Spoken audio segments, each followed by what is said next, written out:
Thank you. মোৰ গ্ৰন্থপুথিখনৰ নাম হৈছে বসুধৈৱ কুটুম্বকম প্ৰকাশক সেউজী আৰু আজিৰ এই উন্মোচনী সভাত উন্মোচন কৰিছে কুমন্ত হলীয়া অসম প্ৰকাশন পৰিষদৰ উপাধ্যক্ষ আৰু বিশিষ্ট অতিথিৰ উপস্থিত আছিল লেফটেনেণ্ট জেনেৰেল ৰাণা প্ৰতাপ হলীয়া ৰিটায়াৰ্ড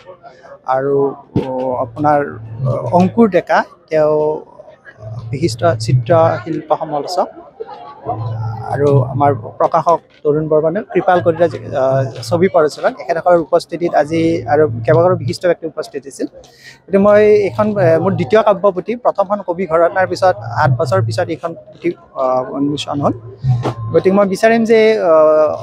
সাহিত্যপ্ৰেমী যি কবিতা ভাল পায় তেওঁলোকে এই কিতাপখন আদৰি লওক আৰু সদায় এটা আকাংক্ষা থাকে যে এই কবিতাৰ মানদণ্ডৰ কাৰণে যাতে বিশিষ্ট কাব্য সমালোচকসকলে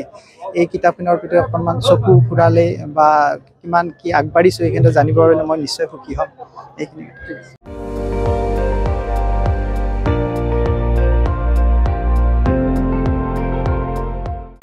আপুনি চাই আছে ND24